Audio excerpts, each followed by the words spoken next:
നമസ്കാരം. ജന്മഭൂമിയിലേക്ക് സ്വാഗതം. വാർത്തകൾ ചുരുക്കത്തിൽ. സംസ്ഥാനത്തെ വൈദ്യുതി ഉപയോഗം കുതിച്ചുയരുന്നതിനാൽ പുറത്തുനിന്ന് വാങ്ങുന്ന വൈദ്യുതിക്ക് ചിലവിടുന്ന തുകയും കുത്തനെ ഉയരും. 2024-25 കണക്ക് പ്രകാരം 25,554.51 ദശലക്ഷം യൂണിറ്റ് വൈദ്യുതി വാങ്ങാൻ ചെലവിട്ടത് 12,930.60 കോടി രൂപയാണ്.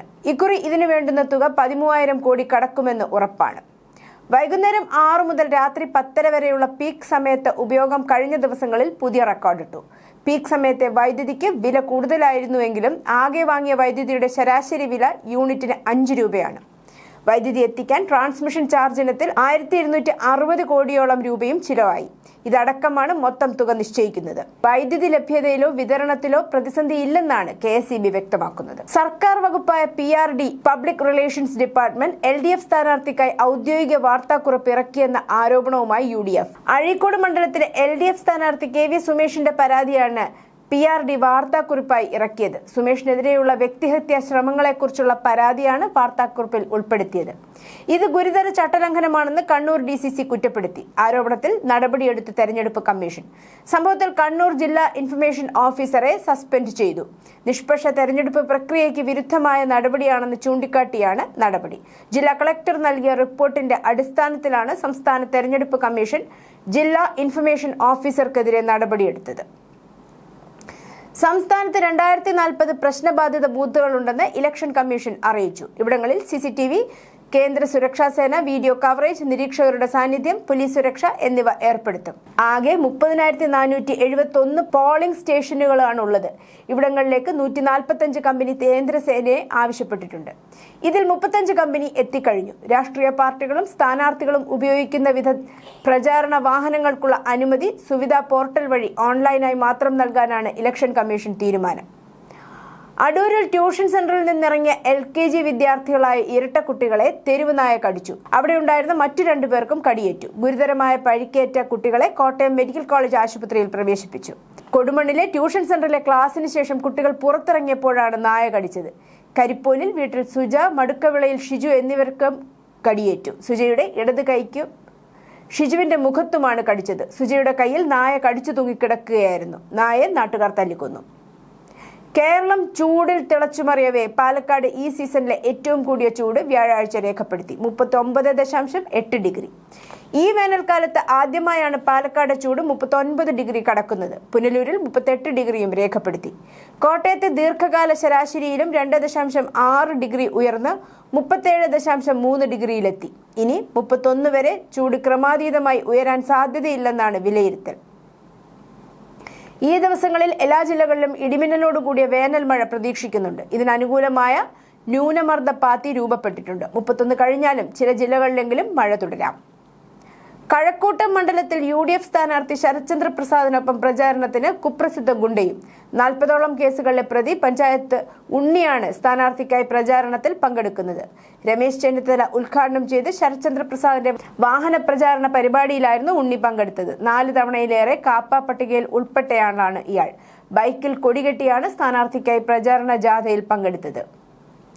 ഞാൻ നിങ്ങളുടെ സ്വന്തം വോട്ട് റോബോ, എന്റെ വോട്ട് എന്റെ ശബ്ദം എന്ന സന്ദേശവുമായി കളക്ടറേറ്റിലെത്തുന്ന പൊതുജനങ്ങളെയും ജീവനക്കാരെയും സ്വീകരിക്കുന്ന വോട്ട് റോബോ കൗതുകമാകുന്നു. നിയമസഭാ തെരഞ്ഞെടുപ്പ് ബോധവൽക്കരണ പ്രവർത്തനങ്ങൾക്കായി ജില്ലാ SVEEP team Wayanad Kalpetta government ITIയുടെ സഹകരണത്തോടെയാണ് വോട്ട് റോബോയെ രംഗത്തിറക്കിയത്.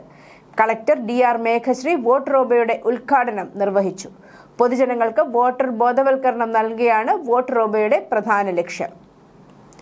കടകംപള്ളി സുരേന്ദ്രൻ ദേവസ്വം മന്ത്രിയായിരുന്ന കാലയളവിലാണ് ശബരിമലയിൽ ഏറ്റവും കൂടുതൽ കൊള്ള നടന്നതെന്ന് കാട്ടി പ്രതിപക്ഷ നേതാവ് VD സതീശൻ കോടതിയിൽ സത്യവാങ്മൂലം സമർപ്പിച്ചു. സതീഷിനെതിരെ കടകംപള്ളി നൽകിയ മാനനഷ്ട കേസിലാണ് തിരുവനന്തപുരം സബ് കോടതി മുന്നിൽ സത്യവാങ്മൂലം സമർപ്പിച്ചത്. കഴിഞ്ഞ ഹരിയാന നിയമസഭാ തെരഞ്ഞെടുപ്പിൽ പണം വാങ്ങി സീറ്റുകൾ വിൽക്കാൻ ശ്രമിച്ചതിന് കോൺഗ്രസ് നേതാക്കളായ KC വേണുഗോപാലിനും കൊടിക്കുന്നിൽ സുരേഷിനുമെതിരെ കേസെടുത്ത് ഹരിയാന പോലീസ്. സ്ഥാനാർത്ഥി ടിക്കറ്റിന് പണം ആവശ്യപ്പെട്ടതായി ഹരിയാനയിലെ മഹിളാ കോൺഗ്രസ് ജനറൽ സെക്രട്ടറിയുടെ ഭർത്താവ് ഗൗരവ് കുമാർ തന്നെയാണ് ആരോപണം ഉന്നയിച്ചിരിക്കുന്നത്. ഗൗരവ് കുമാറിന്റെ ഭാര്യ സുശീല ദേവിയെ ബവാൽ മണ്ഡലത്തിൽ സ്ഥാനാർത്ഥിയായി മത്സരിപ്പിക്കുന്നതിനാണ് KC വേണുഗോപാലും കൊടിക്കുന്നിൽ സുരേഷും 7 കോടി രൂപ ആവശ്യപ്പെട്ടത്. ഇവർ ഇരുവരും യഥാക്രമം രാഹുൽ ഗാന്ധിക്കും പ്രിയങ്ക ഗാന്ധിക്കും വേണ്ടിയാണ് പണം ചോദിച്ചതെന്ന് കരുതുന്നു. ഇവർ ഗൗരവ് കുമാറുമായി നടത്തിയ വാട്സാപ്പ് ചാറ്റുകൾ തെളിവായി പുറത്തുവിട്ടിട്ടുണ്ട്. 10 വർഷമായി CPM ഉപകമ്മിറ്റികൾക്ക് നൽകിയിട്ടും പരിഗണിക്കാത്ത പരാതികൾ പുസ്തക രൂപത്തിലാക്കി വിതരണം ചെയ്യുമെന്ന് CPM ജില്ലാ ആസൂത്രണ സമിതി അംഗവും ജില്ലാ പഞ്ചായത്ത് മുൻ അംഗവുമായ SV സുബിൻ. സ്ത്രീപീഡനം, സാമ്പത്തിക തിരിമറി, അനധികൃത സ്വത്ത് സമ്പാദനം, ലൈംഗിക അരാജകത്വം, മദ്യപാനം, ഇടതു നയങ്ങളിൽ നിന്ന് പിന്നാക്കം പോകൽ, LDF സ്ഥാനാർത്ഥികളെ പരാജയപ്പെടുത്തൽ, സഹകരണ പ്രസ്ഥാനങ്ങളെ തകർത്തത്, മണ്ണെടുപ്പും പണസമ്പാദനവും വികസന പദ്ധതികളും പണസമ്പാദനവും, പെയിൻ ആൻഡ് പാലിയേറ്റീവ് സൊസൈറ്റിയുടെ സാമ്പത്തിക തട്ടിപ്പ്, കമ്മ്യൂണിസ്റ്റ് മൂല്യം ഇല്ലാത്തവരെ കമ്മിറ്റികളിൽ ഉൾപ്പെടുത്തിയത്, UDF BJP അവിശുദ്ധ ബന്ധം എന്നിവയ്ക്കു പുറമെ വ്യക്തിപരമായി നശിപ്പിക്കുവാൻ നടത്തുന്ന പ്രവർത്തനം തുടങ്ങിയവയാണ് ഉള്ളടക്കമെന്ന് സുബിൻ പറയുന്നു. അതിനിടെ വോട്ടെടുപ്പ് കഴിയുന്നതുവരെ പ്രകാശനം നീട്ടിവെക്കാനും സമ്മർദ്ദം ആരംഭിച്ചിട്ടുണ്ട്. പശ്ചിമേഷ്യൻ യുദ്ധം രാജ്യത്തിനുണ്ടാക്കിയ പ്രതിസന്ധി മറികടക്കാൻ ടീം ഇന്ത്യയായി മുന്നോട്ടു പോകാൻ സംസ്ഥാനങ്ങളുടെ സഹകരണം തേടി പ്രധാനമന്ത്രി നരേന്ദ്രമോദി. നിലവിലെ പ്രതിസന്ധിയിൽ ടീം ഇന്ത്യയായി ഒറ്റക്കെട്ടായി മുന്നോട്ടു പോകണമെന്ന് പ്രധാനമന്ത്രി ആവശ്യപ്പെട്ടു. നിലവിൽ രാജ്യത്ത് ഊർജ്ജക്ഷാമം ഇല്ലെന്നും ഊഹാപോഹങ്ങൾ പ്രചരിപ്പിക്കുന്നത് തടയാൻ നടപടി വേണമെന്നും പ്രധാനമന്ത്രി നരേന്ദ്രമോദി സംസ്ഥാനങ്ങളോട് നിർദ്ദേശിച്ചു.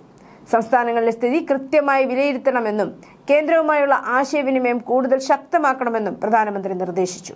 രാജ്യത്ത് ലോക്ക്ഡൌൺ ഏർപ്പെടുത്തില്ലെന്ന് വ്യക്തമാക്കി കേന്ദ്ര സർക്കാർ. അടിസ്ഥാനരഹിതമായ അഭ്യൂഹങ്ങളിൽ ജനങ്ങൾ വിശ്വസിക്കരുതെന്നും അവശ്യവസ്തുക്കളുടെ ലഭ്യത കേന്ദ്ര സർക്കാർ ഉറപ്പാക്കുന്നുണ്ടെന്നും കേന്ദ്രം ആവർത്തിച്ചു. ഇന്ധന വിലക്കയറ്റം തടയാൻ പെട്രോളിന്റെ അധിക തീരുവ 10 രൂപ വെട്ടിക്കുറച്ചു. ഡീസലിന്റെ അധിക തീരുവ എടുത്തുകളഞ്ഞു. കൃത്രിമ ക്ഷാമം സൃഷ്ടിച്ച് വില കൂട്ടുന്നവർക്കെതിരെ കർശന നടപടിയുണ്ടാകുമെന്നും മുന്നറിയിപ്പ് നൽകി. ക്രിക്കറ്റിലെ വമ്പൻ റെക്കോർഡുകൾ ഒന്നൊന്നായി തകർത്തിറിഞ്ഞ വൈഭവ് സൂര്യവംശി ഇന്ത്യൻ കുപ്പായത്തിൽ സീനിയർ ടീമിൽ ഉടൻ അരങ്ങേറിയേക്കും. 2026 മാർച്ച് 27-ന് താരം 15 വയസ്സ് പൂർത്തിയാക്കി. IPL അടക്കം ഓരോ മത്സരങ്ങളിലും മികച്ച പ്രകടനം കാഴ്ചവെച്ച വൈഭവിന് സീനിയർ ടീമിൽ കളിക്കാൻ അവസരം ലഭിച്ചിരുന്നില്ല. അന്താരാഷ്ട്ര ക്രിക്കറ്റിൽ കളിക്കാനുള്ള കുറഞ്ഞ പ്രായപരിധി 15 വയസ്സായി ICC നിശ്ചയിച്ചിട്ടുള്ളതിനെ തുടർന്നായിരുന്നു ഇത്. സ്വയം പര്യാപ്തമായ നാവികശേഷിയാകാൻ ഇന്ത്യൻ നാവികസേന നടത്തുന്ന ചുവടുവയ്പ്പിന്റെ നിർണായക മുന്നേറ്റമാണ് ഏപ്രിൽ 3-ന് ഇന്ത്യ തദ്ദേശീയമായി നിർമ്മിച്ച യുദ്ധക്കപ്പലായ താരഗിരി കമ്മീഷൻ ചെയ്യുന്നതിലൂടെ സാധ്യമാകുന്നത്. സ്റ്റെൽത്ത് ഫ്രിഗേറ്റ് എന്ന വിഭാഗത്തിൽപ്പെടുത്താവുന്ന ഈ യുദ്ധക്കപ്പലിനെ അദൃശ്യ യുദ്ധക്കപ്പൽ എന്നും വിളിക്കാനാകും. ഇടത്തരം വലിപ്പമുള്ള യുദ്ധക്കപ്പലുമാണ് ഫ്രിഗേറ്റ് വിഭാഗത്തിൽ പെടുന്നത്. താരഗിരിയിൽ പ്രധാന ആയുധം ബ്രഹ്മോസ് മിസൈലാണ്. ശത്രുക്കളുടെ റഡാറുകളിൽ പെടാതെ സഞ്ചരിക്കാനുള്ള കഴിവ് താരഗിരിക്കുണ്ട്. ഇതിനുള്ളിൽ സജ്ജീകരിക്കാവുന്ന ആയുധങ്ങളാകട്ടെ ലോകോത്തരവുമാണ്. ഏകദേശം 80% ഭാഗങ്ങളും ഇന്ത്യയിൽ തന്നെയാണ് നിർമ്മിച്ചിരിക്കുന്നത്. മംഗളൂരുവിലെ ഗുണ്ട നേതാവിനെ വെട്ടിക്കൊന്നു. മംഗളൂർ സൗത്ത് പോലീസ് സ്റ്റേഷൻ പരിധിയിലെ അറിയപ്പെടുന്ന ഗുണ്ടയായ തലപ്പാടിയിലെ മുള്ളുഗുഡ്ഡെ ഹൌസിൽ താമസിക്കുന്ന ആരിഫ് എന്ന ടാബ്ലറ്റ് ആരിഫ് ആണ് കൊല്ലപ്പെട്ടത്. 46 വയസ്സായിരുന്നു. മംഗളൂരുവിന്റെ പ്രാന്തപ്രദേശത്തുള്ള തെക്കോട്ടിൽ പുലർച്ചെയായിരുന്നു സംഭവം. ആരിഫ് പുലർച്ചെ ബൈക്കിൽ മംഗളൂരുവിലേക്ക് പോകുന്നതിനിടെയാണ് ആക്രമണം നടന്നത്. തെക്കോട്ട് ഫ്ലൈ ഓവറിൽ ബൈക്ക് തടഞ്ഞു നിർത്തി വെട്ടിക്കൊലപ്പെടുത്തുകയായിരുന്നു. കാറിലെത്തിയ സംഘമാണ് ആക്രമണം നടത്തിയത്. സംഭവത്തിൽ പോലീസ് അന്വേഷണം ആരംഭിച്ചു. ലഡാക്കിലെ സോജീല പാസിലെ ദയാൽ സ്ലൈഡ് സോണിന് സമീപം വാഹനങ്ങൾക്ക് മുകളിലൂടെ ഹിമപാതം ഉണ്ടായതിനെ തുടർന്ന് 7 പേർ മരിക്കുകയും 5 പേർക്ക് പരിക്കേൽക്കുകയും ചെയ്തതായി അധികൃതർ അറിയിച്ചു. പ്രതിസന്ധി നടന്ന നിമിഷം പകർത്തിയ ഒരു വീഡിയോ സ്ഥലത്ത് നിന്ന് പുറത്തു വന്നിട്ടുണ്ട്. ഇടുങ്ങിയ വഴിയിലേക്ക് മഞ്ഞൊഴുകുന്ന ഇതിൽ കാണിക്കുന്നു. സംഭവത്തെക്കുറിച്ചുള്ള റിപ്പോർട്ടുകൾ പുറത്തു വന്നയുടനെ അടിയന്തര പ്രതികരണ നടപടികൾ ആരംഭിച്ചതായി ലഡാക്ക് ലഫ്റ്റനന്റ് ഗവർണർ വിനയ് കുമാർ സക്സേന പറഞ്ഞു. കാർഗിൽ ഡെപ്യൂട്ടി കമ്മീഷണറും സീനിയർ പോലീസ് സൂപ്രണ്ടും ഉൾപ്പെടെയുള്ള ജില്ലാ ഉദ്യോഗസ്ഥർക്ക് സ്ഥലത്തെത്തി രക്ഷാപ്രവർത്തനങ്ങൾക്ക് മേൽനോട്ടം വഹിക്കാൻ നിർദ്ദേശം നൽകിയിട്ടുണ്ടെന്നും അദ്ദേഹം പറഞ്ഞു. ഉത്തർപ്രദേശിലെ ജവാഹർലാൽ നോയിഡ അന്താരാഷ്ട്ര വിമാനത്താവളത്തിന്റെ ആദ്യഘട്ടം ഇന്ന് പ്രധാനമന്ത്രി നരേന്ദ്രമോദി ഉദ്ഘാടനം ചെയ്യും. രാജ്യത്തെ ഏറ്റവും പ്രധാനപ്പെട്ട ഗ്രീൻഫീൽഡ് പദ്ധതികളിൽ ഒന്നായിരിക്കുമെന്ന് നോയിഡ അന്താരാഷ്ട്ര വിമാനത്താവളം. ഡൽഹിയിലെ ഇന്ദിരാഗാന്ധി അന്താരാഷ്ട്ര വിമാനത്താവളത്തിലെ തിരക്ക് കുറയ്ക്കുമെന്നും രാജ്യത്തിന്റെ ലോജിസ്റ്റിക് മേഖലയിലെ വലിയ ഉത്തേജനം നൽകുമെന്നും ഉദ്ഘാടനത്തിന് ഒരു ദിവസം മുമ്പ് പ്രധാനമന്ത്രി നരേന്ദ്രമോദി പറഞ്ഞു. പശ്ചിമേഷ്യയിലെ സംഘർഷത്തെക്കുറിച്ച് ചർച്ച ചെയ്യാൻ പ്രധാനമന്ത്രി നരേന്ദ്രമോദിയും US പ്രസിഡന്റ് ഡൊണാൾഡ് ട്രംപും തമ്മിൽ നടത്തിയ ഫോൺ സംഭാഷണത്തിൽ ശതകോടീശ്വരൻ എലോൺ മസ്കും പങ്കുചേർന്നതായി ന്യൂയോർക്ക് ടൈംസ് റിപ്പോർട്ട് ചെയ്തു. ഈ ആഴ്ച ആദ്യമാണ് പ്രധാനമന്ത്രി മോദി ട്രംപുമായി ഫോണിൽ സംസാരിച്ചത്. ചർച്ചയിൽ മസ്ക് പങ്കെടുത്തത് അസാധാരണമായാണ് വിലയിരുത്തപ്പെടുന്നത്. ഒരു സ്വകാര്യ വ്യക്തി നയതന്ത്ര ചർച്ചകളിൽ ഇടപെടുന്നത് ട്രംപും മസ്കും തമ്മിലുള്ള ബന്ധം മെച്ചപ്പെടുത്തുന്നതിന്റെ സൂചനയാകാമെന്നും കണക്കാക്കപ്പെടുന്നു. നേരത്തെ ട്രംപ് ഭരണകൂടത്തിന്റെ ഭാഗമായിരുന്ന മസ്ക് പ്രസിഡന്റുമായുള്ള അഭിപ്രായ വ്യത്യാസത്തെ തുടർന്നാണ് പദവി ഒഴിഞ്ഞത്. മസ്കിന്റെ സാന്നിധ്യത്തെക്കുറിച്ച് ഇന്ത്യയോ അമേരിക്കയോ ഔദ്യോഗികമായി പ്രതികരിച്ചിട്ടില്ല. മധ്യ ഇറാനിലെ ഖൊണ്ടാബ് യുറേനിയം സംസ്കരണ പ്ലാന്റിൽ ഇസ്രായേൽ ബോംബിട്ടു. ആളപായമോ ആണവ വികിരണ ഭീഷണിയോ ഇല്ലെന്ന് ഇറാൻ വ്യക്തമാക്കി. എന്നാൽ തിരിച്ചടിയായി യുഎസിന്റെയും ഇസ്രായേലിന്റെയും വ്യവസായ കേന്ദ്രങ്ങൾ ആക്രമിക്കുമെന്ന് ഭീഷണി മുഴക്കി.